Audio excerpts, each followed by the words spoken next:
अति जलद व अचूक बातम्यांसाठी पाहत रहा महामीडिया 24 सदैव तत्पर। हवामान बदलाची गती दिवसेंदिवस वाढत असून त्याचा सर्वाधिक फटका शेतकऱ्यांना बसतो आहे। त्यामुळे हवामानाचा अचूक अभ्यास करून योग्य वेळी निर्णय घेणे ही काळाची गरज आहे, असे मत प्रसिद्ध हवामान तज्ज्ञ पंजाबराव डक यांनी व्यक्त केले। येथील कल्लेश्वर मंदिरात शिवसेना आणि प्रणित शिवप्रेमी ग्रुपच्या वतीने आयोजित शिवप्रेमी राज्यगौरव पुरस्कार 2026 वितरण सोहळ्यात ते बोलत होते।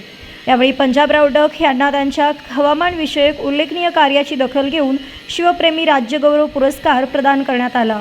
शिवसेना उद्धव बाळासाहेब ठाकरे पक्षाचे कोल्हापूर जिल्हा संपर्क प्रमुख अरुण दुधवडकर आणि वस्त्रोद्योग महामंडळाचे माजी अध्यक्ष पुंडलिक जाधव यांच्या हस्ते डक यांना पुरस्कार प्रदान करण्यात आला।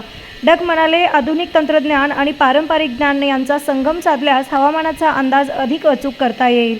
शेतकऱ्यांनी बदलत्या वातावरणाशी जुळवून घेतलं पाहिजे, तसेच प्रशासनानेही या संदर्भात योग्य मार्गदर्शन आणि सुविधा उपलब्ध करून दिल्या पाहिजेत। शिवसेना जिल्हा प्रमुख नामदेव गिरी, जिल्हा परिषद सदस्य सोनाली सावंत, विठ्ठलपंत पाटील, अनिल खवरे, उत्तम पाटील आदी उपस्थित होते। यावेळी विविध क्षेत्रात उल्लेखनीय कार्य करणाऱ्या स्वरूप पाटील, शिवतेज पाटील, राजनंदिनी पाटील, विजय पुजारी, पूजा लुगडे, रोहन पुजारी, अनिकेत पुजारी आणि अजय शिंदे यांचा विशेष सत्कार केला। स्वागत ग्रुपचे अध्यक्ष प्रकाश पाटील यांनी केले। नियोजन नितीन ढवाळे, बाबासाहेब अस्वले, संदीप पाटील, अशोक पाटील यांनी केले। सांगत होतो की भविष्यामध्ये गारपीट कुठं होणार, तर जिथं जिथं हलकी जमीन आहे तिथे गारपीट होते, जिथं डोंगर आहे त्या डोंगरावर गारपीट होते, जिथं काळीची जमीन आहे ब्लॅक सॉइल आहे तिथं गारपीट होणार नाही, म्हणून हे एक लक्षात घ्यायचं। हे सांगितलं गारपिटीबद्दल। या ठिकाणी ऊसाचे शेतकरी येतात, तुम्ही सगळे ऊसाचे शेतकरी आहेत म्हणून तुम्हाला आता जाता जाता शेवटी सांगतो, ऊस किती टन होणार आहे कधीच कोणाला विचारू नका। याच्यावर इतका अभ्यास केला तुम्हाला सांगतो। गेल्या वर्षी तुमचा ऊस जात असताना या वर्षी तुमच्या ऊसाला सरासरी कांडे किती होते, कोणी सांगेल का? सरासरी कांडे ऊसाला जाताना हा तिकडं 25, एक जणांचे 30 आणि तुमच्याला 20। आता ऊस किती टन होणार आहे त्या कारखान्यावाल्याला विचारत नाही, शेजाऱ्याला विचारत नाही, पाणी देणाऱ्याला विचारत नाही। एक सगळ्यात सोपं गणित सांगतो तुम्हाला, कोणता तज्ञ सांगणार नाही। काय करायचं, ऊस जात असताना तुम्ही एकरभर ऊस लावला आणि तुमच्या ऊसाला 1 कांडे लागले त्याला 2 न गुणायचे। किती न गुणायचं? 2 न। 10 कांडे लागले त्याला 2 न गुणायचे, 15 लागले 2 न गुणायचे, 20 लागले त्याला 2 न गुणायचं। ज्यांच्या कांड्याला ऊसाला 20 कांडे होते ना, मी म्हणतो त्यांना 39 टनाचा उतार आला, बरोबर आहे की नाही? आणि ज्यांच्याला 25 होते ना त्यांना 48 टनाचा उतार आला, 49चा, म्हणून हे लक्षात यायचं। आणि ज्यांच्याकडे 35 कांडे असतील तर त्यांना 70 टनाचा उतार आला, हे गणित लक्षात यायचं। हे आता यापुढे कोणाला विचारत नाही। तर तुम्हाला सांगा, ऊस शेती करत असताना आमच्या इकडे काय म्हणजे तुम्हाला एक माहिती सांगतो, तुमच्या भागामध्ये 100-150 टन ऊस काढतात अशी आमच्या इकडे चर्चा आहे। पण माझं म्हणणं आहे, तुमच्या इकडे किती उतार येतात सरासरी एकरी? 60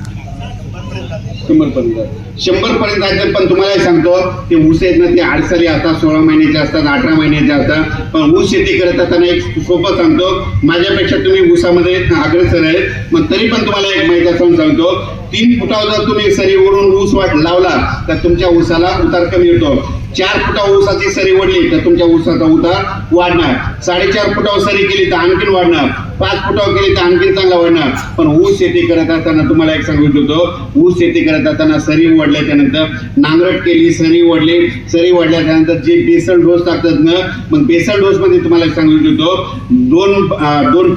2 ट्रॅक्टरच्या ट्रॉल्या शेणखत घ्यायचं आणि त्या ऊसाला 2 बॅग 10-20, 2 बॅग पोटे आणि 2 बॅग DAPच्या टाकायच्या, 5 किलो फेरस, 5 किलो गंधक असं टाकल्यानंतर त्या शेतकऱ्याला ऊसाला उतार येतो। असं तुम्ही तर अग्रेसर म्हणून तुम्हाला सगळ्या गोष्टी माहिती म्हणून त्याबद्दल जास्त काही सांगत नाही। आता पुन्हा गव्हाबद्दल एक सांगतो, गहू करतात ना तुम्ही, गहू किती क्विंटल होणार आहे कोणाला विचारत नाही, शेजाऱ्याला नाही, त्या मशीनवाल्याला नाही, त्या हार्वेस्टरवाल्याला नाही।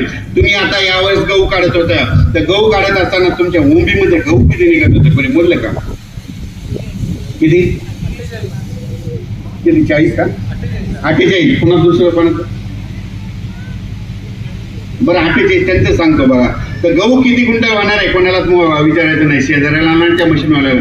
एक सगळ्यात गोष्ट सांगतो, गहू केल्याच्या नंतर ती उंबी चोळायची आणि तुमच्या उंबीमध्ये 3च गहू निघाले तर तुम्ही म्हणायचे 1 क्विंटल गहू होणार। तर त्यांच्या उंबीमध्ये 48 गहू होते, मग त्या 48ला काय करा, 3 बघा, मी म्हणतो 16 × 48 16 क्विंटलचा उतार आला असेल, बरोबर आहे की नाही? ही गोष्ट लक्षात येते. 50 गहू आले त्याला 3 न भागायचे, 60 आले 3 न भागायचं. सोयाबीन करतात का तुम्ही?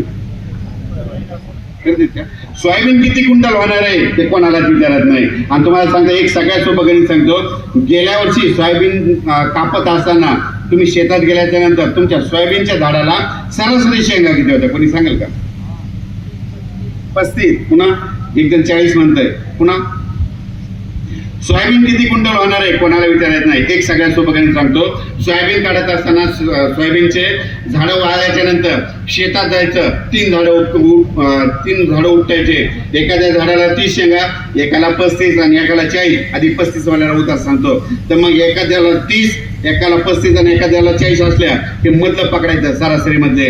मग काय करायचं? सोयाबीनच्या झाडाला 6 शेंगा लागल्या की 1 क्विंटल सोयाबीन होते. किती होते? 1. मग ते 35 शेंगा आहेत ना, 35 + 6 ना बघा, 37, 18, 27, 24, आपण तिथे 6, 7, 30. मी म्हणतो 6.5, 7 क्विंटलचाच उतार आला. बरोबर आहे ना? ज्यांच्याला 60 होत्या ना शेंगा त्यांना 10 क्विंटलचा आला. पण नसाल तुम्ही काय करता माहिती आहे का? शेतात गेल्याच्या नंतर धुऱ्याच्या कडीचं 300 शेंगाचं झाड आणता. मोजा डक साहेब भागा सांगा आम्हाला उतार म्हणतात. तसं नाही करायचं. सरासरी शेंगा मधलं झाड उपटायचे 3 आणि त्याचं सरासरी घेतं. असो, परत तुमच्याकडे दुसरं कोणतं पीक असतं? तर मग चला सबस्क्राईब करायला विसरू नका महामेडिया 24 न्यूज चॅनलला. महामेडिया 24 सदैव तत्पर.